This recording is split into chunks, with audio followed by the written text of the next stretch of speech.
Kalian orang-orang Indonesia memang seperti Nike suka sekali mengambil kesempatan pada orang asing. Suara Martina menjerit memotong hiruk-pikuk sore di luar sebuah stasiun MRT di Jakarta. Air matanya deras mengalir membasahi pipi yang lesu. Dia terduduk di atas trotoar yang kasar. Tangannya menggenggam telepon genggam. Layarnya menampilkan saldo bank yang kosong. Dompetnya lenyap bersama uang tunai, kartu kredit, dan salinan paspor. Semuanya hilang entah kemana. Baru 3 hari di bumi Indonesia, perjalanannya yang diimpikan ke Asia kini bertukar menjadi mimpi buruk yang pahit. Martina masih ingat jelas sewaktu dia berjalan-jalan di kawasan Bundaran HI tadi, tas ranselnya elok tergantung di bahu. Dia hanya singgah sebentar di sebuah kedai untuk membeli minuman boba. Dan entah bagaimana resleting utama tasnya sudah terbuka lebar. Bagaimana ini bisa terjadi, dia merintih dalam bahasa Polandia. Air mata tidak dapat ditahan lagi. Orang ramai yang lalu lalang mulai berhenti berbisik-bisik dalam bahasa Indonesia yang tidak dia pahami. Benteng pertahanan Martina melonjak tinggi. Di Eropa, dia terlalu banyak mendengar kisah kelompok penipu yang menyasar turis di Asia. Sekarang dompetnya dicuri dan orang-orang asing ini mengerumuninya. Pasti mereka mencoba mengambil kesempatan. Seorang pemuda berkacamata kelihatan serba salah berlutut perlahan di hadapannya mencoba berkomunikasi dalam bahasa Inggris yang kurang fasih. Kamu tidak apa-apa, perlu bantuan Martina serta-merta menggeser tubuhnya ke belakang memandang pemuda itu dengan curiga. Tidak perlu pergi dari sini, suaranya serak bercampur aduk antara ketakutan dan putus asa. Pemuda itu terdiam lalu menoleh kepada orang di sekelilingnya mengatakan sesuatu. Martina terdengar kata orang asing dan kecopetan yang membuatnya semakin panik. Dia teringat peringatan teman-temannya. Sebelum berangkat, beberapa tempat di Asia mempunyai sindikat kejahatan yang memang menyasar turis. Apakah mereka ini komplotannya? Kalian mau apa? Saya sudah tidak punya uang, tidak punya apa-apa. Martina menjerit, hampir menghamburkan amarahnya, menarik perhatian lebih banyak orang. Seorang ibu berusia sekitar 50-an keluar dari sebuah minimarket. Tangannya memegang sebungkus tisu. Dia berjalan ke arah Martina. Dik, jangan nangis. Jangan nangis, ibu itu berkata dengan logat Jawa yang lembut. Walaupun Martina tidak paham kata-kata itu, nada suara ibu itu sedikit banyak melegakan. Ibu itu menyodorkan tisu. Martina ragu-ragu beberapa saat tetapi akhirnya menyambutnya. Dia menyeka air matanya. Pikirannya kalut. Baterai ponselnya hampir habis. Penginapan yang dipesannya berada di kawasan Kebayoran Baru. Dari sini dia perlu menaiki MRT setidaknya setengah jam. Tetapi dia kini tidak punya uang untuk membeli tiket. Lebih parah lagi, semua salinan dokumen pentingnya ada di dalam dompet itu. Walaupun paspor aslinya masih ada di dalam brankas, di penginapan tanpa salinan-salinan itu, dia tidak tahu bagaimana dia mau meneruskan perjalanannya. Ada yang bisa bicara bahasa Inggris. Seorang siswa SMA berseragam tiba-tiba muncul sambil memegang ponselnya. Saya bisa bantu terjemahkan. Kefasihan bahasa Inggris siswa itu sedikit mengejutkan Martina. Dia menyangka orang Indonesia tidak pandai berbahasa Inggris. Dia bilang dompetnya dicuri. Sekarang tidak ada uang untuk pulang ke penginapan. Siswa itu menoleh kepada orang ramai menjelaskan. Dia kelihatannya takut sekali dengan kita. Takut dengan kita, pemuda berkacamata itu kelihatan bingung. Kita kan cuma mau bantu dia. Mungkin dia kira kita ini orang jahat, kata seorang bapak paruh baya. Begini saja. Kita bawa dia ke kantor polisi dulu. Setelah itu kita pikirkan cara menghubungi tempat dia menginap. Siswa SMA itu menerjemahkan semua itu kepada Martina. Martina mengetap bibirnya. Dia tidak tahu apakah dia bisa mempercayai orang-orang ini. Di Polandia, orang asing biasanya menjaga jarak, tidak akan mengerumuni dengan ramah seperti ini. Dia pernah mendengar bahwa orang Asia lebih dingin, tetapi pemandangan di hadapannya benar-benar bertentangan. Ini membuatnya lebih bingung. Kalian benar-benar cuma mau bantu? Martina bertanya perlahan. Iya, memang beginilah kami orang Indonesia, kata siswa itu sambil tersenyum. Kalau lihat orang dalam kesusahan sudah tentu kita harus bantu. Martina masih separuh percaya separuh ragu. Dia teringat sewaktu berlibur ke Budapest. Dia juga pernah bertemu dengan orang asing yang bersemangat ingin membantu. Akhirnya dia ditipu, hilang 50 euro. Tetapi kini dia tiada pilihan lain. Baterai ponselnya tinggal 15%. Jika tidak cepat mencari jalan, dia mungkin tidak dapat kembali ke penginapan. Baiklah, dia menarik napas dalam-dalam. Terima kasih banyak. Pemuda berkacamata itu tersenyum lega. Dia segera mengeluarkan kartu e-money dari sakunya. Pakai kartu saya ini dulu. Kita pergi ke kantor polisi. Tunggu dulu. Naik MRT kan perlu bayar. Tidak bisa. Ibu tadi tiba-tiba menyela. Anak ini pasti lapar.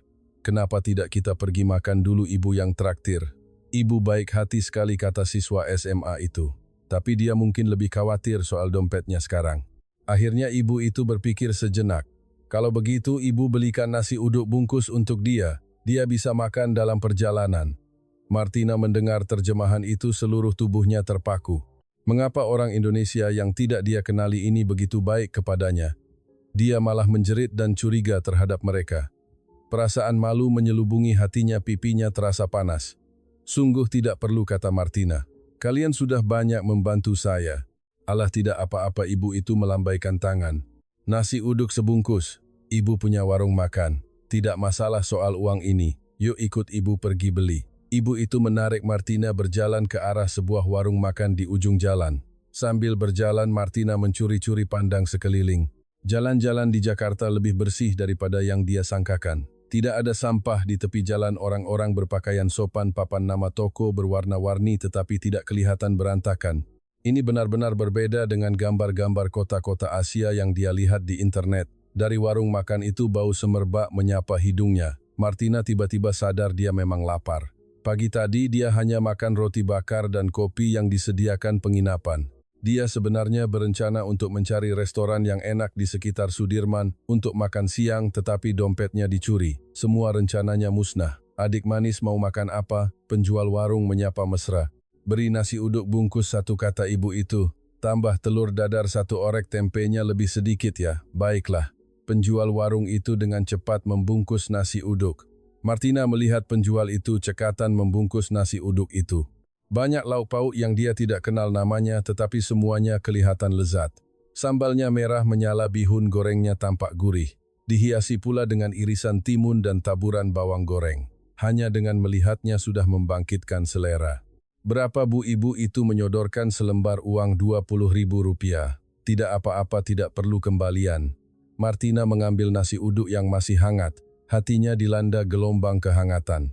Nasi uduk ini mungkin makanan biasa di Indonesia, tetapi bagi dirinya sekarang ia lebih berharga daripada hidangan di restoran Michelin. Terima kasih banyak, kata Martina, matanya berkaca-kaca. Tidak apa-apa, ibu itu menepuk bahunya. Namanya juga musafir. Harus saling tolong-menolong. Kamu dari Polandia, jauh sekali. Datang seorang diri ke Indonesia memang berani. Martina terdiam sebentar. Bagaimana ibu tahu saya orang Polandia? Siswa SMA itu tersenyum di sebelahnya. Ibu tadi bertanya pada saya. Saya lihat emblem bendera Polandia di tas ranselmu. Wah, kamu jeli sekali. Martina tersipu malu. Saya kira orang Asia tidak dapat membedakan negara-negara Eropa Timur. Mana ada, kata siswa SMA itu. Pendidikan geografi kami di Indonesia lumayan juga. Lagi pula sekarang internet sudah canggih, banyak orang mengikuti berita internasional. Rombongan itu berjalan sambil berbincang menuju ke kantor polisi terdekat. Martina makan nasi uduknya sambil mendengar mereka berbincang. Walaupun tidak memahami bahasa Indonesia, dia dapat merasakan keikhlasan hati mereka untuk membantu melalui nada suara dan ekspresi wajah. Dia mulai merenungkan kembali sikapnya tadi. Apakah dia terlalu berburuk sangka? Orang Indonesia yang baik hati ini tidak ada niat jahat sama sekali. Dia sendiri yang terlalu curiga. Oh ya, siapa namamu? Tanya siswa SMA itu. Martina jawabnya. Kamu? Nama saya Yanti, kata siswa itu sambil tersenyum. Yang berkacamata itu Aji, ibu ini Ibu Susan, dan bapak itu Bapak Zaini. Kalian semua teman bukan? Yanti menggeleng. Kami juga baru kenal tadi. Semua orang berhenti karena melihat kamu butuh bantuan. Martina terkejut, dia berhenti berjalan. Kalian tidak kenal satu sama lain? Betul, kata Aji sambil membetulkan kacamatanya. Di Indonesia kalau lihat orang perlu bantuan semua orang akan mengulurkan tangan. Tidak ada yang istimewa. Mata Martina kembali berkaca-kaca. Dia teringat di Polandia. Jika seseorang menghadapi masalah di jalanan, orang-orang biasanya akan memilih untuk menghubungi polisi atau pihak berwenang yang terkait. Jarang sekali ada yang langsung turun tangan untuk membantu seperti ini. Bukan karena orang Eropa tidak baik, tetapi perbedaan budaya mereka lebih menghormati privasi dan batasan masing-masing. Tetapi saat ini dia merasakan kehangatan dan kebaikan hati orang Indonesia. Kepedulian yang tulus itu membuat dirinya yang sendirian ini merasa sangat disayangi. Mereka tiba di kantor polisi. Seorang polisi muda melihat mereka masuk dan segera berdiri. "Ya, ada yang bisa saya bantu?" Yanti bertindak sebagai penerjemah menjelaskan keadaan kepada polisi itu. Polisi itu setelah mendengar pertama-tama menenangkan Martina, kemudian mengeluarkan formulir laporan dan mulai mencatat. "Bisa jelaskan rupa dompet Anda?" tanya polisi itu. "Dompet merah jenis panjang." Martina mengingat ada resleting warna emas. "Di dalamnya ada 3 kartu kredit saya, kira-kira 500.000 uang tunai dan beberapa salinan dokumen identitas diri." Polisi itu mencatat dengan teliti kemudian berkata, "Kami akan segera informasikan kepada semua kantor cabang. Jika ada yang menemukan, kami akan hubungi Anda segera. Tapi sejujurnya kawasan Bundaran Hi memang ramai orang dan agak sibuk. Pencopet biasanya akan membuang dompet setelah mengambil uang tunai. Kemungkinan untuk ditemukan kembali agak tipis." Hati Martina kembali jatuh. Dia tahu polisi itu berkata benar, tetapi dia tetap tidak dapat menahan rasa kecewa. Dompet itu adalah hadiah ulang tahun dari sahabat baiknya, memiliki makna yang sangat besar baginya. "Paspor Anda masih ada?" tanya polisi itu prihatin. "Ada di penginapan," kata Martina. "Saya tinggalkan yang asli dalam brankas, cuma bawa salinan keluar." "Itu baguslah." Polisi itu menghela napas lega. "Paspor hilang memang merepotkan. Anda sekarang tinggal di mana? Perlu kami antar Anda pulang?" Tidak perlu." Martina segera melambaikan tangan. "Saya bisa naik MRT sendiri." "Tapi kamu tidak punya uang sekarang." Ibu Susan tiba-tiba menyela. "Ibu beri kamu 100.000 rupiah, ambillah untuk belanja." Tidak bisa." Martina panik. "Ibu sudah traktir saya nasi uduk. Tidak mungkin saya ambil uang ibu lagi." "Alah, ambillah." Ibu Susan berkeras menyelipkan uang itu ke tangan Martina. 100.000. "Ibu tidak masalah soal uang ini. Kamu seorang diri di Indonesia. Kalau tidak ada uang bagaimana? Kalau ada keadaan darurat bagaimana?" Martina memandang uang di tangannya. Air matanya kembali mengalir. Dia benar-benar tidak tahu bagaimana hendak meluapkan rasa terima kasihnya. Kebaikan hati orang Indonesia benar-benar melampaui dugaannya. "Saya akan kembalikan uang ibu." Martina terisak-isak. "Bolehkah ibu beri nomor telepon? Nanti kalau saya sudah ambil uang saya langsung kembalikan." "Tidak perlu dikembalikan." Ibu Susan tersenyum. "Anggap saja ini hadiah dari ibu. Selamat datang di Indonesia." "Tapi..." "Sudah." Ibu Susan memotong, "kamu nikmati saja waktumu di Indonesia. Makan makanan yang enak-enak, pergi lihat pemandangan yang indah. Kalau suka Indonesia datang lagi ya nanti." Begitu saja ibu sudah gembira. Martina tidak dapat lagi menahan perasaannya. Dia memeluk Ibu Susan menangis terisak-isak. Apa yang terjadi hari ini? Dari ketakutan dan putus asa pada awalnya hingga rasa terharu dan kehangatan sekarang, perubahan emosi terlalu mendadak, dia perlu meluapkan semuanya. Ibu Susan menepuk-nepuk punggungnya berbisik lembut. Tidak apa-apa, sabar ya." Yang lain juga turut menenangkan dia. Bapak Zaini menyodorkan sapu tangan. Aji menuangkan segelas air untuknya, sementara Yanti setia di sisinya, membisikkan kata-kata semangat. Bahkan polisi itu pun turut tersentuh dengan pemandangan itu. Matanya sedikit berkaca-kaca. Orang-orang Indonesia memang baik hati sekali. Martina terisak-isak. "Saya tidak pernah mengalami hal seperti ini sebelumnya. Di Polandia semua orang lebih mandiri. Tidak akan langsung membantu orang asing seperti ini. Tadi saya masih curiga kalian ini orang jahat. Sekarang saya merasa malu sekali." "Tidak apa-apa," kata Yanti. "Kalau saya di negara orang mengalami hal seperti ini, saya juga pasti takut." "Reaksimu normal. Tidak perlu salahkan diri sendiri." "Betul," kata Aji. "Lagi pula sekarang kamu sudah tahu orang Indonesia baik-baik kan? Setelah ini tidak perlu takut lagi." Martina tersenyum dalam tangisan. "Iya, saya sudah tahu. Terima kasih banyak." Polisi menyelesaikan prosedur laporan, menyerahkan selembar salinan laporan kepada Martina. "Simpan baik-baik ini. Kalau nanti mau buat kartu kredit baru atau klaim asuransi perlu pakai ini." "Baik, terima kasih." Martina menyimpan salinan laporan itu dengan cermat ke dalam tas ranselnya. Dia kini bisa merasa sedikit lega. Walaupun kemungkinan dompet itu ditemukan kembali adalah tipis, setidaknya semua prosedur yang perlu telah diselesaikan. Dan yang penting dia dikelilingi oleh begitu banyak orang baik yang membantunya. Keadaan tidaklah seburuk yang dia sangkakan. Keluar dari kantor polisi, hari sudah mulai gelap. Malam di Jakarta terang benderang. Jalan-jalan masih sesak dengan orang ramai penuh dengan aktivitas. Martina melihat kota ini, hatinya dilanda perasaan yang aneh. Seolah-olah tempat ini bukan lagi negara asing, tetapi sebuah pelabuhan yang hangat dan selamat. "Kamu mau pulang ke penginapan sekarang?" tanya Yanti. "Iya, saya harus membereskan beberapa hal lalu menghubungi bank untuk membatalkan kartu kredit." "Kalau begitu biar saya temani kamu," kata Yanti. "Rumah saya memang dekat area sana, lagi pula searah." "Benarkah?" "Syukurlah," Martina berkata penuh rasa syukur.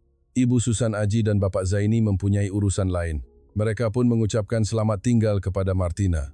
Setiap orang sebelum pergi berulang kali mengingatkannya supaya berhati-hati dan jangan ragu-ragu untuk meminta bantuan jika ada masalah. Martina mencatat semua nomor telepon mereka. Dia bertekad setelah perjalanan ini berakhir, dia pasti akan berterima kasih kepada semua insan baik hati ini. Yanti membawa Martina menaiki MRT ke kawasan Kebayoran Baru. Di dalam gerbong tidak ramai orang. Kedua gadis itu mencari tempat duduk. Martina akhirnya berkesempatan untuk melihat sistem MRT Jakarta. Gerbong yang bersih dan terang, penumpang yang berbaris dengan tertib, papan penunjuk rute yang jelas, semuanya meninggalkan kesan mendalam padanya. "MRT kalian sangat bersih," kata Martina. "Lebih baik daripada banyak kereta bawah tanah yang saya naiki di Eropa." "Benarkah?" Yanti agak terkejut. "Saya kira sistem transportasi di Eropa pasti lebih maju." "Tidak juga," Martina menggeleng. "Seperti Metro Paris, walaupun bersejarah, tetapi banyak fasilitasnya sudah tua dan kebersihannya kurang memuaskan. MRT Jakarta walaupun lebih baru tetapi dirawat dengan sangat baik, membuat orang merasa nyaman." "Terima kasih atas pujiannya," Yanti berkata sambil tersenyum. "Tapi kami juga butuh waktu dan usaha yang banyak untuk sampai ke tahap sekarang.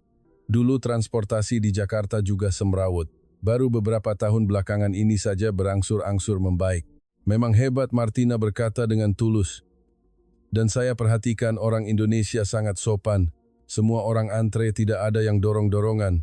Di dalam gerbong pun tidak ada orang bicara keras-keras." "Itu hasil didikan," kata Yanti. "Dulu juga banyak yang tidak ikut aturan. Tapi setelah promosi dan peringatan terus-menerus, semua orang perlahan-lahan sudah terbiasa." Kedua gadis itu berbincang-bincang sepanjang perjalanan. Martina secara berangsur-angsur mulai memahami Indonesia dengan lebih mendalam. Dia mendapati Indonesia tidaklah tertinggal atau kacau seperti yang dilaporkan media barat. Sebaliknya, tingkat pembangunan di sini tidak kalah hebatnya dibanding negara-negara Eropa atau Amerika. Bahkan dalam beberapa aspek lebih baik. Contohnya sistem layanan kesehatan yang terjangkau, kepadatan minimarket dan keragaman makanan yang luar biasa, semuanya membuka matanya. "Sebenarnya banyak orang asing salah paham tentang Indonesia," kata Yanti. "Mereka kira Indonesia ini negara miskin atau berbahaya, tapi sebenarnya tidak begitu. Walaupun kita bukan negara besar, tetapi kualitas hidup sangat tinggi dan keamanan pun terjamin." "Saya sekarang percaya sepenuhnya," kata Martina. "Kalau bukan karena apa yang terjadi hari ini, saya mungkin tidak akan tahu orang Indonesia begitu baik hati." "Kalau begitu berarti kamu dapat hikmah di balik musibah," Yanti bergurau. "Walaupun dompet dicuri memang sial, tapi setidaknya kamu dapat lihat keindahan Indonesia yang sebenarnya, itulah nilai kemanusiaan." Martina mengangguk serius. "Benar katamu, ini memang pemandangan yang paling indah." MRT tiba di stasiun. Keduanya keluar dari gerbong. Penginapan Martina berada di sebuah lorong yang sunyi. Sebuah bangunan apartemen lama yang telah direnovasi. Bagian luarnya kelihatan agak usang, tetapi dekorasi dalamnya sangat nyaman. Tuan rumah penginapan adalah pasangan muda. Setelah mendengar apa yang terjadi pada Martina, mereka sangat prihatin dan bertanya tentang keadaannya. "Wah, parah sekali," kata tuan rumah wanita itu. "Kamu tidak terluka kan?" "Saya baik-baik saja," kata Martina. "Cuma dompet yang dicuri." "Itu juga serius," kata tuan rumah pria itu. "Mau kami bantu hubungi kedutaan Polandia?" "Untuk saat ini tidak perlu," kata Martina. "Paspor masih ada. Benda lain semua bisa diurus kembali." "Baguslah kalau begitu," kata tuan rumah wanita itu. "Kalau ada apa-apa yang perlu bantuan, beritahu kami saja." "Oh ya, sudah makan malam. Mau saya masakkan sesuatu?" "Tidak perlu, terima kasih," Martina berkata. "Saya sudah makan nasi uduk tadi." Pasangan itu berpesan beberapa hal lagi sebelum membiarkan Martina naik ke kamar. Martina kembali ke kamarnya. Seluruh tubuhnya tergeletak di atas kasur. Segala yang terjadi hari ini seperti mimpi terlalu tidak nyata. Dia mengeluarkan ponselnya ingin mencatat semua pengalaman ini, tetapi mendapati baterai hanya tinggal 5%. Dia segera menyambungkan pengisi daya, kemudian membuka aplikasi media sosialnya. Akun media sosial Martina mempunyai sekitar 5.000 pengikut, kebanyakan teman-teman sekelas dan beberapa penggemar perjalanan. Dia sering berbagi pengalamannya berwisata. Sebelum datang ke Indonesia kali ini, dia juga telah membuat beberapa unggahan memberitahu semua orang bahwa dia akan menjelajahi negeri kepulauan yang misterius di timur ini. Dia mulai mengetik jarinya bergerak cepat di layar. Dia ingin memberitahu seluruh dunia apa yang dia alami di Indonesia. Bagaimana orang Indonesia yang baik hati ini telah mengubah pandangannya tentang tempat ini. Dia menulis sebuah teks yang sangat panjang merinci pengalamannya hari ini dari keputusasaan akibat dompet dicuri hingga rasa terharu ketika orang asing mengulurkan tangan. Setiap detail tidak dilewatkan. Akhirnya dia menulis, "Hari ini saya mengalami hal paling buruk dalam hidup saya di Jakarta dan juga mengalami hal paling indah dalam hidup saya. Dompet saya dicuri, tetapi saya mendapatkan sesuatu yang 100 kali lebih berharga daripada dompet, yaitu kebaikan dan kehangatan. Orang Indonesia yang tidak saya kenali ini, mereka tidak punya alasan untuk membantu saya, tetapi mereka tetap tanpa ragu-ragu mengulurkan tangan. Ibu Susan memberi saya makanan dan uang. Yanti menemani saya sepanjang sore. Aji dan Bapak Zaini juga membantu sedaya upaya.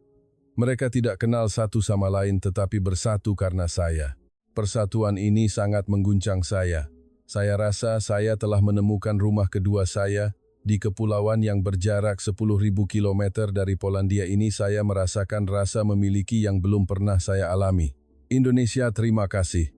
Dia menyertakan beberapa foto yang diambil hari ini. Pemandangan jalan Jakarta, foto nasi uduk, dan juga sebuah foto Yanti yang diam-diam diambil saat dirinya sedang menangis. Dia ragu-ragu sebentar tetapi tetap memutuskan untuk mengunggah foto yang kurang cantik itu karena itu adalah rekaman paling jujur hari ini. Setelah mengunggah, Martina meletakkan ponselnya di samping, masuk ke kamar mandi, membiarkan air panas membasuh tubuhnya yang lelah. Dia memejamkan mata. Gambar-gambar hari ini berulang-ulang di benaknya, wajah-wajah orang asing itu, kata-kata yang hangat itu, kepedulian yang tulus itu, semuanya terukir dalam ingatannya. Setelah mandi, Martina melihat ponselnya dan terkejut. Unggahannya telah mendapat ribuan suka dan ratusan komentar dalam waktu 1 jam saja. Dia membaca beberapa komentar secara acak, mendapati mereka yang berkomentar datang dari seluruh dunia. Ada orang Polandia, ada orang Indonesia, dan banyak lagi pengguna internet dari negara lain. "Ya Tuhan, saya juga mau pergi ke Indonesia." Seorang pengguna internet dari Prancis menulis, "Orang Indonesia memang baik hati sekali.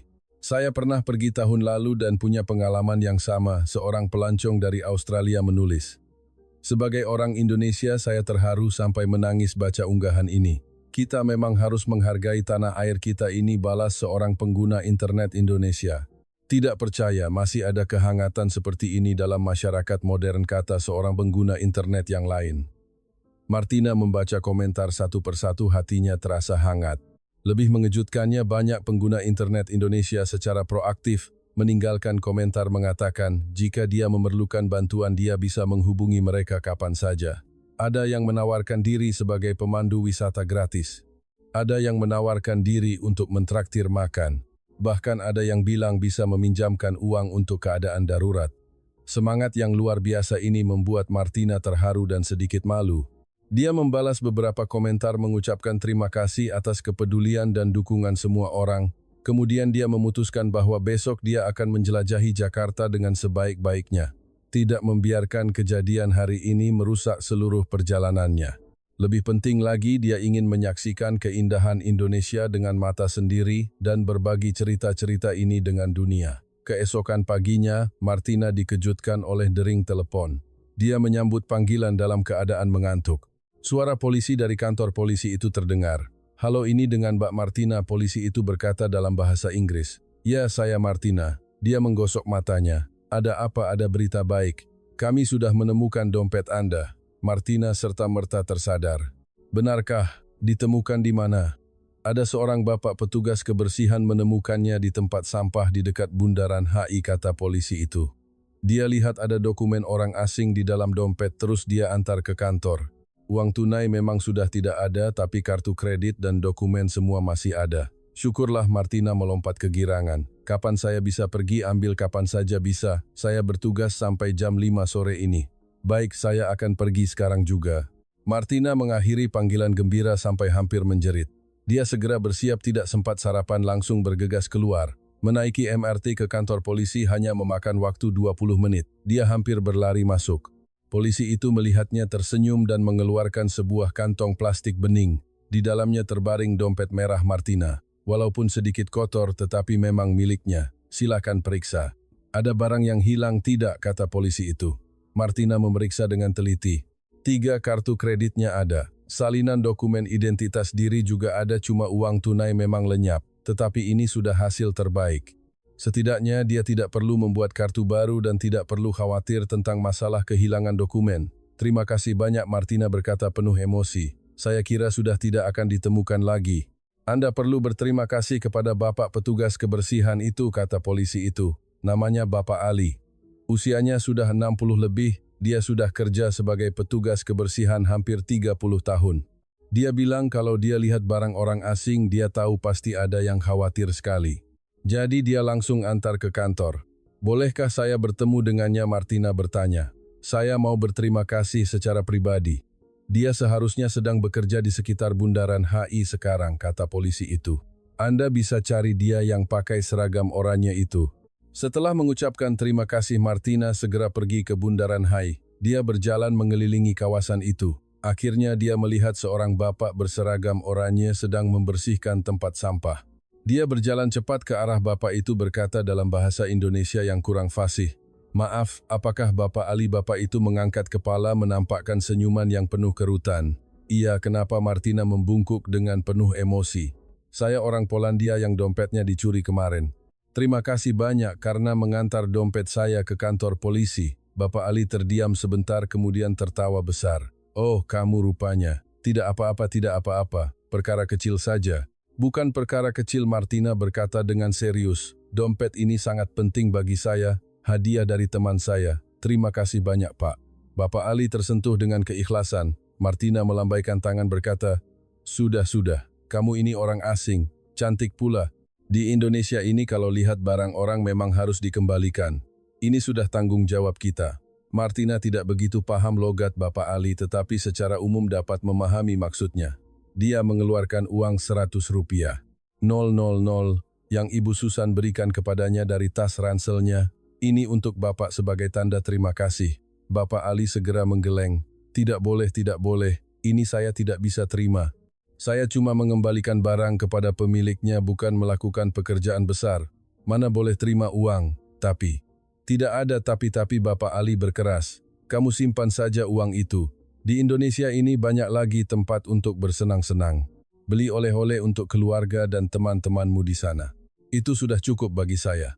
Mata Martina kembali berkaca-kaca. Ini sudah kali kedua ada orang Indonesia menolak uangnya. Kebaikan hati, tanpa mengharapkan balasan ini sangat menyentuh perasaannya. Di Polandia, jika seseorang membantu mencari barang yang hilang, memberikan imbalan adalah hal biasa, tetapi orang Indonesia tampaknya menganggap membantu orang lain sebagai hal yang wajar, sama sekali tidak mengharapkan balasan. Kalau begitu, bolehkah saya berfoto dengan Bapak? Martina bertanya. Saya ingin berbagi cerita Bapak kepada lebih banyak orang.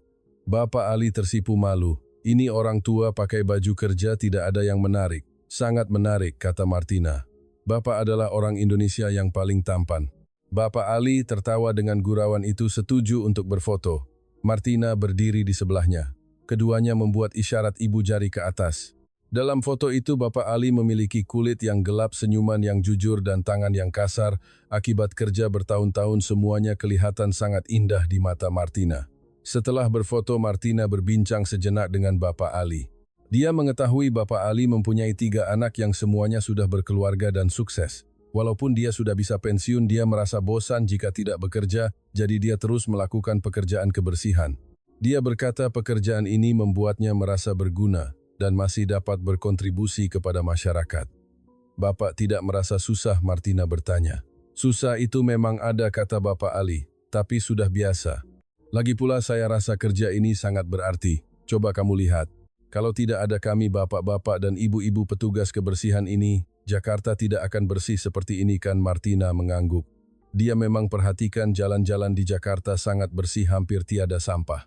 Rupanya di balik semua itu ada banyak orang seperti Bapak Ali yang berkorban secara diam-diam. Lagi pula sambung Bapak Ali, kerja begini bisa bertemu banyak orang. Seperti hari ini bertemu kamu orang asing yang cantik.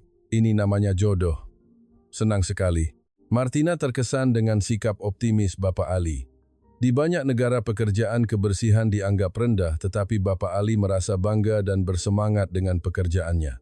Ini memberinya pandangan baru tentang masyarakat Indonesia. Orang di sini tidak memandang rendah orang lain karena pekerjaan mereka. Setiap orang layak dihormati. Setelah mengucapkan selamat tinggal kepada Bapak Ali, Martina berjalan-jalan di sekitar Bundaran HI. Kali ini dia tidak lagi khawatir dompetnya dicuri. Sebaliknya, dia merasakan daya tarik kota ini dengan sepenuh hati. Pertunjukan seniman jalanan, berbagai jenis jajanan kaki lima, fashion anak muda, yang bergaya perpaduan gedung-gedung tua dan pusat perbelanjaan modern, semuanya memukau dia. Pada tengah hari dia menerima pesan dari Yanti. Dengar cerita dompetmu sudah ketemu lagi. Selamat ya, mau keluar makan tidak kita rayakan? Martina segera membalas. Mau di mana kita bertemu? Saya ajak kamu makan makanan lokal yang enak-enak, kata Yanti. Dijamin kamu akan jatuh cinta dengan makanan Indonesia. Keduanya bertemu di sebuah pusat kuliner malam di Bendungan Hilir. Walaupun masih sore, beberapa warung sudah mulai menyiapkan bahan-bahan. Yanti membawa Martina masuk ke sebuah warung kecil yang kelihatan sederhana. Penjualnya sedang menggoreng nasi dan membuat roti canai. Yanti menyapa mesra, "Ibu, nasi goreng 2 tambah telur mata sapi ya?" "Baiklah." Ibu itu cekatan membalik roti canai di atas wajan. "Ini teman saya dari Polandia," kata Yanti. "Kemarin dompetnya dicuri. Hari ini sudah ketemu lagi. Saya ajak dia datang makan enak-enak untuk merayakannya." Polandia, ibu itu terkejut. "Wah, jauhnya. Selamat datang. Nanti saya kasih lebih sedikit lauknya ya." Martina mendengar terjemahan itu terharu. Terima kasih banyak. Dia mendapati orang Indonesia memang suka mentraktir. Kebaikan hati dan semangat murah hati seperti ini jarang ditemui di Eropa. Tentu orang Eropa juga baik hati, tetapi cara mereka menyatakannya lebih tersirat. Tidak seperti orang Indonesia yang begitu terus terang dan bersemangat. Nasi goreng tiba di atas meja. Nasi yang wangi, bumbu yang gurih, potongan ayam dan sayuran disajikan dengan telur mata sapi, kerupuk dan acar. Hanya dengan melihatnya sudah membangkitkan selera. Martina perlahan-lahan menyendok sedikit nasi goreng ke mulutnya, serta-merta matanya bersinar. "Enak sekali," dia berkata dalam bahasa Indonesia yang kurang fasih. "Sangat enak." Yanti dan penjual warung itu tersenyum. "Benar kan?" Yanti berkata, "Warung ibu ini saya makan dari kecil. Memang masakan ibu ini enak sekali." Martina makan sambil mengangguk-angguk tanpa henti. Rasa ini belum pernah dia alami, rasa gurih, manis, pedas dan sedikit asin dari kecap. Lapisan rasanya kaya dan harmonis. Dia tiba-tiba paham mengapa orang Indonesia begitu bangga dengan budaya makanan mereka. Ini benar-benar sebuah bentuk seni. Setelah nasi goreng, Yanti membawanya mencoba beberapa hidangan lain. Roti canai, sate, bakso, es cendol. Setiap satu membuat Martina kagum. Dia pada mulanya menyangka dia sudah tahu sedikit banyak tentang makanan Asia. Lagi pula dia pernah makan masakan Tiongkok dan Jepang di Polandia, tetapi jajanan kaki lima Indonesia adalah tingkat yang berbeda sama sekali. Rasa unik itu tidak dapat ditiru di tempat lain. "Kalian orang-orang Indonesia memang beruntung sekali," kata Martina. "Bisa makan makanan yang begitu banyak dan enak, harganya pun tidak mahal. Di Polandia makan seperti ini pasti harus bayar mahal." "Benarkah?" Yanti agak terkejut. "Saya kira harga barang di Eropa tidak jauh beda dengan kami." "Sama sekali tidak," Martina menggeleng. "Restoran di Eropa biasanya mahal, terutama di kawasan wisata, dan porsinya tidak sebesar di Indonesia. Kadang-kadang setelah makan pun masih lapar." "Kalau begitu kamu makan apa di Polandia?" "Kami punya hidangan tradisional seperti pierogi, zurek, steak daging sapi," kata Martina. "Semuanya enak juga, tapi jenisnya tidak sebanyak di Indonesia. Dan kami tidak punya budaya kuliner malam seperti ini. Kalau malam mau makan biasanya harus pergi ke restoran atau gerai makanan cepat saji." Yanti mengangguk sambil berpikir. "Oh, begitu rupanya.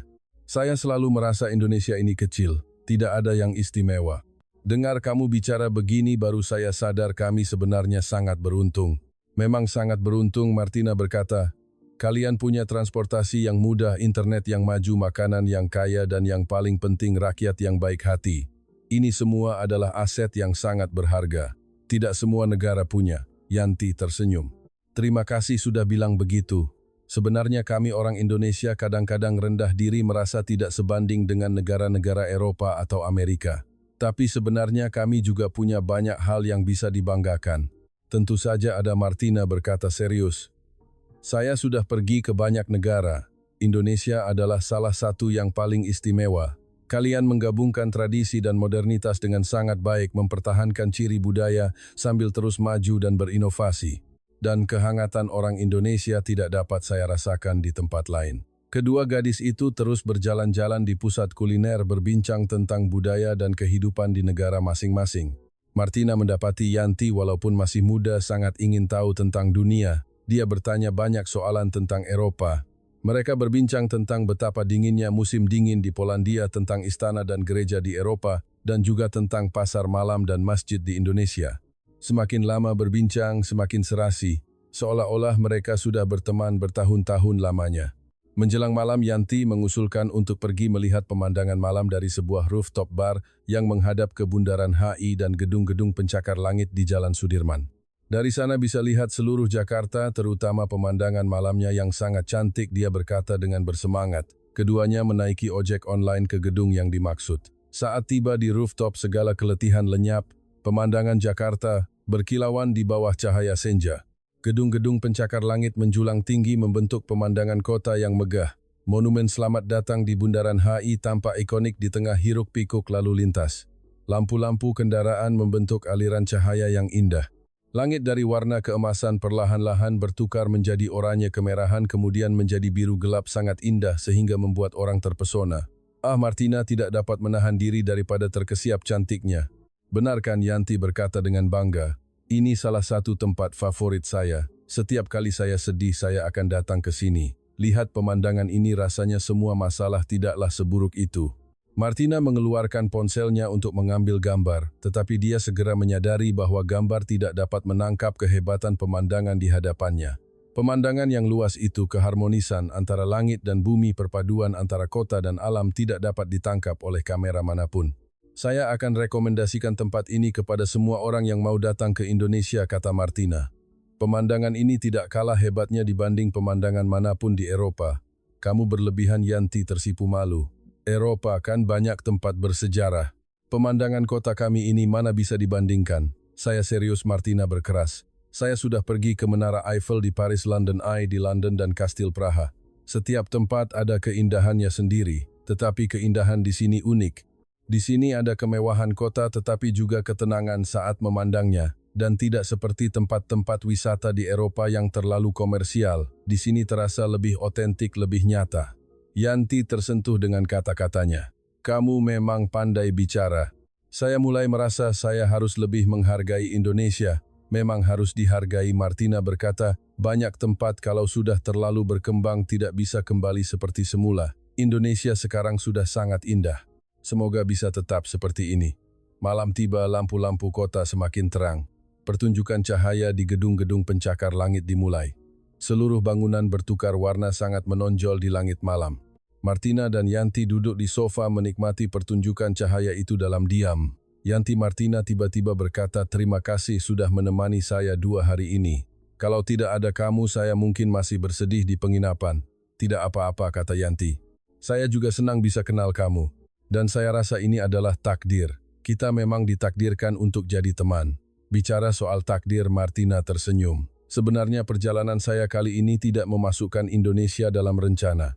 Saya seharusnya mau pergi ke Jepang dan Korea Selatan. Tapi karena masalah penerbangan saya terpaksa ganti ke Indonesia. Sekarang pikir-pikir perubahan ini memang sangat bagus. Kalau begitu berarti musibahmu ini ada hikmahnya, kata Yanti. Walaupun dompet dicuri memang sial, tapi kamu dapat lihat keindahan Indonesia yang sebenarnya. Martina mengangguk. Betul. Kalau semuanya berjalan lancar, saya mungkin hanya jadi turis biasa. Pergi ke beberapa tempat makan di beberapa restoran lalu pulang. Tapi sekarang saya benar-benar mengenal Indonesia, mengenal orang-orang di sini. Pengalaman-pengalaman ini lebih berharga daripada pemandangan manapun. Keduanya berbincang lama hingga malam semakin larut, barulah turun dari gedung itu. Yanti berkeras untuk mengantar Martina pulang ke penginapan. Walaupun Martina berulang kali mengatakan tidak perlu, tetapi dia tidak dapat menolak kebaikan Yanti. Sampai di depan penginapan, keduanya berpelukan erat, mengucapkan selamat tinggal dengan berat hati dan berjanji akan selalu berhubungan. Beberapa hari berikutnya Martina terus berwisata di Indonesia. Dia pergi ke Museum Nasional melihat artefak-artefak yang indah mengagumi kekayaan budaya Nusantara. Dia pergi ke Yogyakarta merasakan suasana nostalgia di kota bersejarah itu. Dia pergi ke Bali makan seafood di tepi pantai sambil menikmati matahari terbenam. Di setiap tempat yang dia kunjungi dia bertemu dengan orang Indonesia yang baik hati. Ada yang membantunya menunjukkan arah. Ada yang berbincang dengannya, ada yang mengajaknya makan. Dia terus memperbarui perjalanan Indonesianya di media sosial. Setiap unggahan mendapat sambutan yang hangat. Jumlah pengikutnya melonjak dari 5.000 menjadi 50.000 orang. Semua orang terharu dengan ceritanya dan juga tertarik dengan Indonesia. Banyak yang meninggalkan komentar mengatakan akan memasukkan Indonesia dalam daftar perjalanan mereka. Ada juga yang berbagi pengalaman indah mereka di Indonesia. Dan unggahan tentang dompet dicuri itu telah dibagikan lebih dari 500.000 kali menjadi topik hangat di platform media sosial. Media internasional mulai melaporkan kisah ini dan media utama di Indonesia juga menyadari hal ini menjemput Martina untuk diwawancarai. Pada hari wawancara, Martina sengaja mengundang Ibu Susan Yanti Aji, Bapak Zaini, dan juga Bapak Ali untuk hadir bersama. Ketika wartawan bertanya apa kesan paling mendalam Martina tentang Indonesia, dia tanpa ragu-ragu berkata, orangnya. Keindahan Indonesia yang sebenarnya adalah orangnya. Saya sudah pergi ke banyak negara, lihat banyak pemandangan, Martina berkata kepada kamera. Tapi tidak ada tempat seperti Indonesia yang membuat saya merasakan kehangatan dan kebaikan hati yang begitu kuat. Orang-orang di sini tidak mendiskriminasi Anda karena Anda orang asing. Mereka tulus dan ikhlas ingin membantu Anda tanpa mengharapkan apa-apa balasan. Kebaikan hati yang murni seperti ini jarang ditemui dalam masyarakat modern. Ibu Susan di sebelahnya mendengar terjemahan itu, matanya berkaca-kaca. Anak ini pandai bicara, katanya. Kami orang Indonesia memang begini. Kalau lihat orang perlu bantuan memang harus ulurkan tangan. Tidak ada yang istimewa. Tapi bagi saya ini sangat istimewa, kata Martina. Di saat saya paling putus asa, kalian memberi saya harapan. Di saat saya paling kesepian, kalian memberi saya kehangatan. Kalian membuat saya paham bahwa masih ada banyak orang baik di dunia ini. Masih ada banyak hal indah yang patut dipercayai. Setelah wawancara mereka, semua pergi makan malam bersama untuk merayakan. Meja makan penuh dengan gelak tawa dan perbincangan. Martina dan teman-teman barunya ini seolah-olah sudah berteman bertahun-tahun lamanya tanpa sebarang canggung. Dia mengambil foto momen ini dengan ponselnya menyertakan caption, orang-orang ini telah mengubah hidup saya, terima kasih Indonesia, terima kasih jiwa-jiwa yang baik hati ini. Pada hari terakhir perjalanannya, Martina pergi ke Kota Tua Jakarta. Dia melihat di internet bahwa area ini sangat terkenal. Berdiri di tengah alun-alun melihat bangunan-bangunan yang penuh sejarah itu, dia tiba-tiba merasa ingin menangis. Perjalanan ini akan berakhir. Dia akan meninggalkan tempat ini yang telah memberinya banyak kehangatan. Tidak mau pulang ya Yanti, entah kapan muncul di sisinya. Memang tidak mau, Martina berkata jujur. Saya benar-benar jatuh cinta dengan tempat ini. Kalau begitu datanglah sering-sering, Yanti berkata sambil tersenyum. Atau kamu bisa pertimbangkan untuk kuliah di Indonesia, jadi bisa tinggal lebih lama. Mata Martina bersinar. Ide yang bagus juga. Saya bisa cari tahu nanti. Lagi pula kualitas pendidikan di Indonesia sangat bagus, kata Yanti. Biayanya juga lebih murah daripada Eropa atau Amerika. Saya punya beberapa teman mahasiswa asing. Mereka semua bilang Indonesia adalah tempat belajar yang paling sepadan. Saya akan pertimbangkan dengan serius, kata Martina. Kalau benar-benar bisa kuliah di Indonesia, bagus sekali. Keduanya berjalan-jalan di Kota Tua berbincang tentang rencana dan impian masa depan. Martina tiba-tiba berhenti memandang Yanti dengan serius berkata, kamu tahu tidak, perjalanan kali ini membuat saya memikirkan banyak hal kembali. Dulu saya merasa hidup ini harus selalu ke depan. Mengejar pekerjaan yang lebih baik, gaji yang lebih tinggi, pencapaian yang lebih besar. Tapi sekarang saya sadar sebenarnya yang paling penting adalah hubungan antar manusia, adalah saat-saat yang hangat, itu adalah kepedulian yang tulus itu. Ini semua adalah makna sebenarnya kehidupan. Yanti tersentuh dengan kata-katanya. Kamu bicara benar. Sebenarnya kami orang Indonesia pun sering melupakan hal ini. Semua orang sibuk mencari uang, sibuk bersaing, akhirnya mengabaikan orang dan hal-hal di sekitar. Jadi kita harus saling mengingatkan. Martina berkata, mengingatkan satu sama lain untuk menghargai masa kini, menghargai orang-orang yang peduli dengan kita. Pada pagi hari dia pulang, pasangan pemilik penginapan sengaja menyediakan sarapan yang mewah untuknya. Ibu Susan membawa banyak oleh-oleh katanya untuk keluarga dan teman-temannya di sana. Yanti mengambil cuti untuk mengantarnya ke bandara dan juga menyiapkan sebuah album foto buatan tangan. Di dalamnya ada foto-foto yang diam-diam diambil beberapa hari ini. Setiap halaman ada catatan tulisan tangan. Kenapa kamu baik hati sekali, Martina terharu. Saya tidak tahu kapan kamu ambil foto-foto ini. Memang sengaja diambil diam-diam, baru ada kejutan kan, Yanti berkata sambil tersenyum walaupun matanya sendiri berkaca-kaca. Nanti kalau kamu sudah pulang lihat album ini, kamu akan teringat hari-harimu di Indonesia. Di depan pintu keberangkatan, Martina dan Yanti berpelukan erat. Saya akan kembali, Martina berkata, pasti akan kembali. Saya tunggu kamu, Yanti berkata, Indonesia selalu menyambutmu. Pesawat lepas landas. Martina melihat daratan Indonesia yang semakin mengecil melalui jendela. Dia teringat segala yang terjadi sepanjang 10 hari ini, dari panik dan canggung pada awalnya hingga kini rasa berat hati untuk berpisah. Perjalanan ini telah mengubahnya sepenuhnya. Dia bukan lagi gadis Eropa yang penuh stereotip tentang Asia. Dia kini paham bahwa dunia lebih besar daripada yang dia sangkakan. Hati manusia lebih hangat daripada yang dia sangkakan. Pulang ke Polandia, Martina mulai merencanakan perjalanan berikutnya ke Indonesia. Dia juga mulai belajar bahasa Indonesia. Walaupun pengucapannya sangat sulit, dia tetap bertekad berlatih setiap hari. Akun media sosialnya berubah menjadi platform untuk memperkenalkan budaya Indonesia. Dia berbagi tentang makanan, pemandangan, dan kisah-kisah kemanusiaan yang hangat di Indonesia. Dalam waktu 6 bulan, Martina berhasil mendaftar sebagai mahasiswa pertukaran di sebuah universitas di Jakarta. Ketika dia sekali lagi menjejakkan kaki ke bumi Indonesia, Yanti dan Ibu Susan menyambutnya di bandara. Ketiganya berpelukan, menangis dan tertawa. Selamat kembali ke rumah, kata Yanti. Saya sudah pulang, Martina berkata sambil tersenyum. Pulang ke rumah kedua saya. Kisah ini dengan cepat tersebar lagi di media sosial. Orang-orang terharu dengan takdir Martina dan Indonesia, dan juga mulai merenung apakah mereka juga bisa menjadi seperti orang Indonesia itu, memberikan bantuan tanpa pamrih kepada orang lain. Ada yang mengatakan pengalaman Martina membuktikan satu kebenaran yang sederhana, kebaikan hati itu menular. Apabila seseorang memilih untuk membantu orang lain, itu akan memicu reaksi berantai, membiarkan lebih banyak kebaikan mengalir di dunia ini.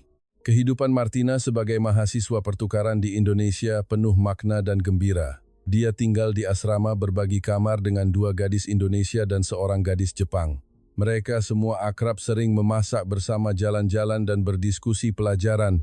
Dia mengambil mata kuliah terkait sejarah dan budaya Indonesia, memahami secara mendalam masa lalu dan masa kini negeri ini.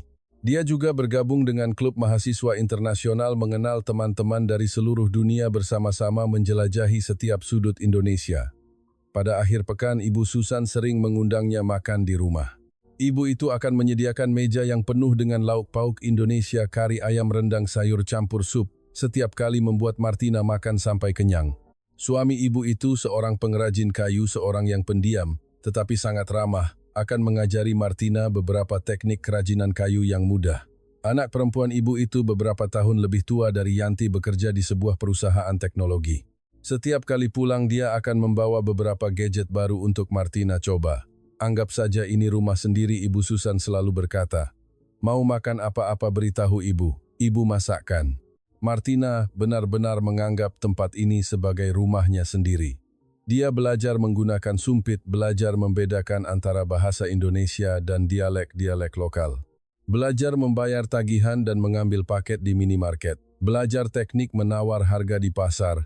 Dia semakin mirip orang Indonesia. Bahkan nada suara dan gerak tangannya pun ada sedikit gaya Indonesia. Bahasa Indonesianya berkembang dengan pesat. Walaupun masih ada aksen, tetapi komunikasi harian sudah tidak ada masalah. Dia paling suka berbincang dengan ibu-ibu di pasar. Ibu-ibu itu akan mengajarinya banyak tips kehidupan, seperti cara memilih buah, cara memasak sup, cara menghilangkan noda pada pakaian. Dia juga suka berbincang dengan penjual di warung-warung kaki lima. Mendengar cerita-cerita lama mereka tentang perubahan di Indonesia, tentang suka duka kehidupan. Pada suatu ketika Martina melihat sepasang kekasih asing di sebuah pusat perbelanjaan kelihatan tersesat. Dia secara proaktif menghampiri bertanya dalam bahasa Inggris apakah mereka memerlukan bantuan. Rupanya mereka adalah pelancong dari Jerman ingin pergi ke suatu tempat tetapi tidak tahu jalan. Martina dengan bersemangat menunjukkan arah kepada mereka dan juga merekomendasikan beberapa tempat makan yang enak. Terima kasih banyak, gadis Jerman itu berkata penuh rasa syukur. Kamu orang Indonesia ya? Pandai sekali bicara bahasa Inggris. Martina tersenyum. Saya bukan orang Indonesia. Saya orang Polandia. Saya juga mahasiswa di sini. Wah, kenapa kamu mau bantu kami? Lelaki Jerman itu bertanya ingin tahu. Sebab waktu saya baru datang ke Indonesia dulu saya juga dibantu oleh banyak orang, kata Martina. Jadi sekarang saya juga mau menyebarkan kebaikan hati ini. Setelah berkata begitu, Martina tiba-tiba paham sesuatu. Rupanya kebaikan hati bukan sekadar menerima, tetapi yang lebih penting adalah menyebarkan. Orang-orang Indonesia yang membantunya dulu bukan bertujuan agar dia membalas budi, tetapi berharap dia dapat menyebarkan kehangatan ini kepada orang lain. Sekarang dia akhirnya berkesempatan melakukannya. Perasaan ini memang sangat indah. Pasangan Jerman itu tersentuh dengan kata-katanya, menyatakan jika ada peluang di masa depan mereka juga ingin membantu orang lain yang memerlukan.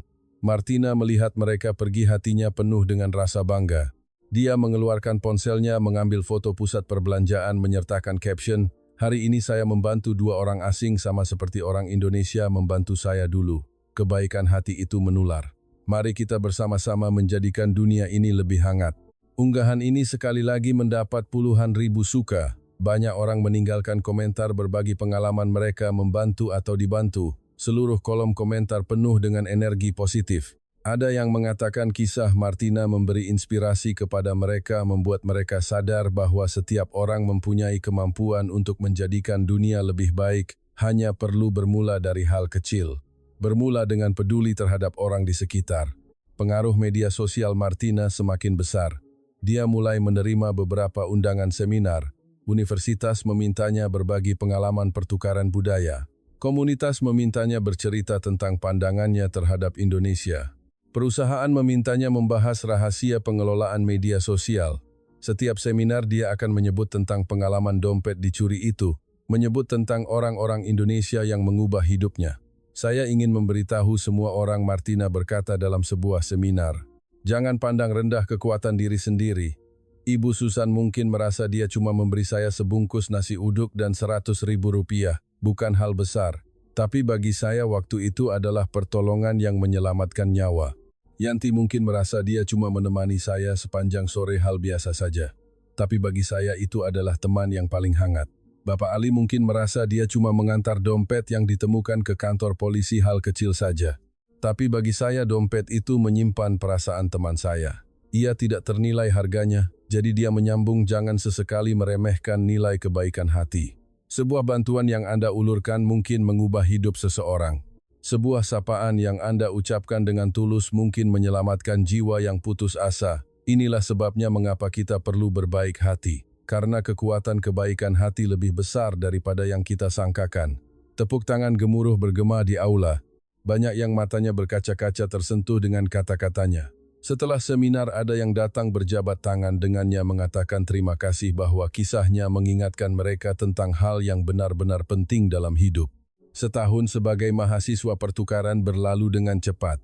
Sebelum pergi, Martina mengadakan acara syukuran mengundang semua orang yang telah membantunya, Ibu Susan, Yanti Aji, Bapak Zaini, Bapak Ali, pasangan pemilik penginapan dan banyak lagi teman-teman yang dikenalnya sepanjang tahun itu.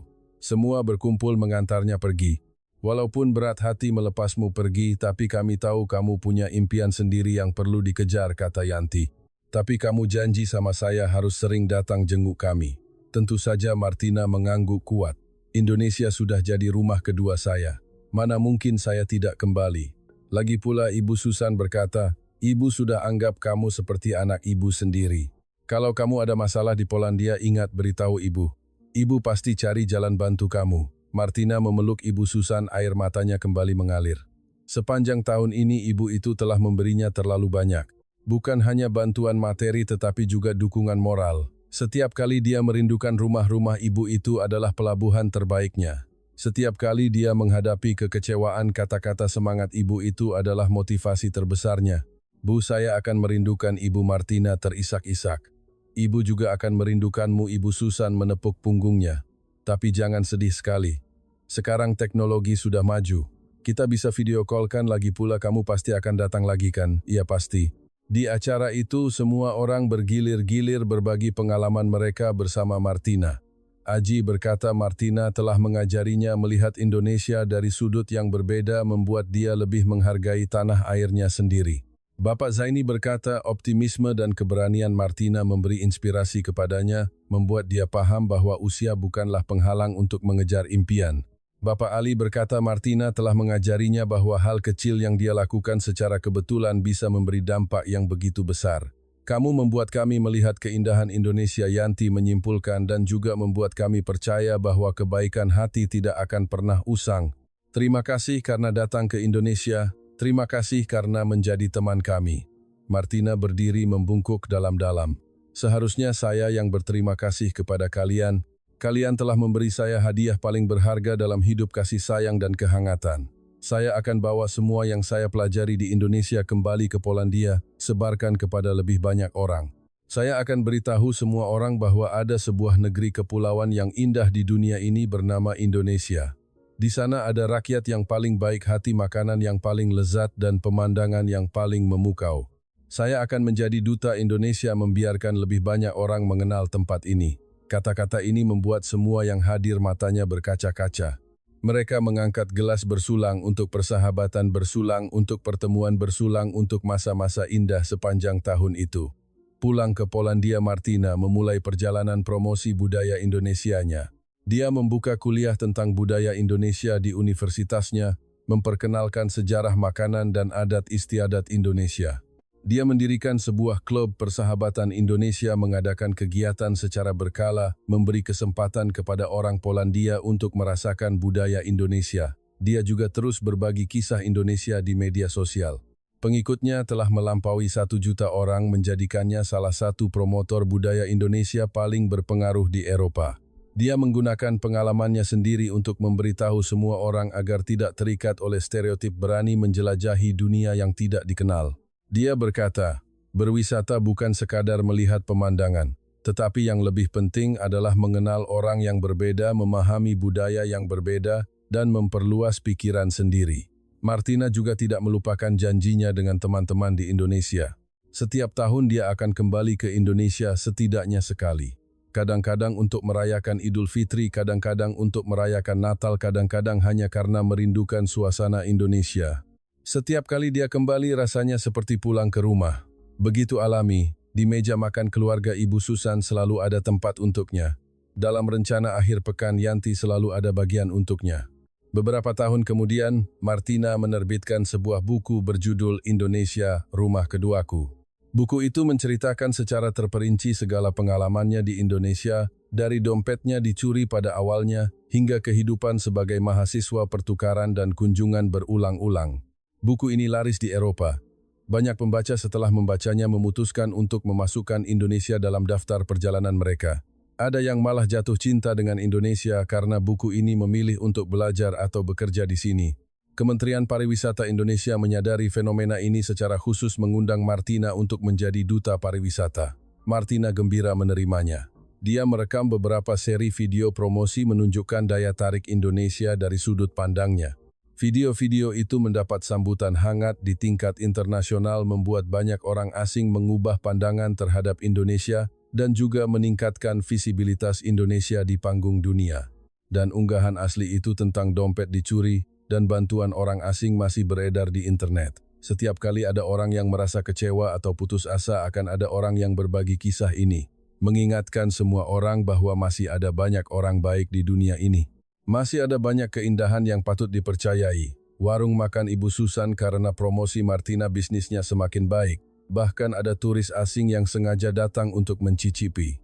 Yanti setelah lulus kuliah memilih untuk berkarir di bidang pertukaran internasional.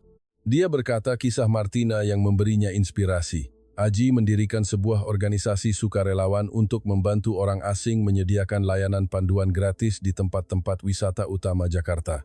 Bapak Zaini setelah pensiun menjadi sukarelawan komunitas, membantu lansia yang tinggal sendirian dan pendatang baru. Bapak Ali walaupun semakin tua masih bersikeras untuk bekerja Dia berkata pekerjaan ini memungkinkannya terus membantu orang lain. Inilah kebahagiaannya. 10 tahun kemudian Martina membawa suaminya dan 2 anaknya kembali ke Indonesia. Suaminya dikenalnya saat kegiatan promosi budaya Indonesia, juga seorang yang gemar berwisata. Kedua anaknya bisa berbahasa Indonesia sederhana dan makanan favorit mereka adalah jajanan kaki lima Indonesia. Mama ini rumah kedua mama anak perempuan sulungnya bertanya ingin tahu. Iya, Martina berkata sambil tersenyum. Di sini ada teman-teman mama yang paling penting, kenangan yang paling indah. Jadi kami juga akan jatuh cinta dengan tempat ini, anak lelakinya bertanya. Kalian pasti akan, Martina berkata dengan yakin. Sebab Indonesia punya satu sihir. Asalkan kalian merasakannya dengan sepenuh hati, kalian pasti akan terpukau. Keluarga itu berjalan di jalanan Jakarta yang ramai. Udara dipenuhi bau sate yang harum, pohon-pohon terembesi di tepi jalan tampak rindang. Dari stasiun MRT terdengar pengumuman kedatangan kereta yang khas. Martina menarik napas dalam-dalam. Senyuman bahagia terukir di bibirnya. Ya, dia telah pulang ke rumah. Pulang ke tempat yang pernah memberinya kehangatan di saat dia paling tidak berdaya. Pulang ke tempat yang membuatnya percaya pada kebaikan hati manusia. Pulang ke tempat yang senantiasa membuka tangannya menyambutnya. Indonesia bukan sekadar sebuah destinasi, tetapi sebuah cerminan. Cerminan diri kita sendiri, jika kita memilih untuk melihatnya.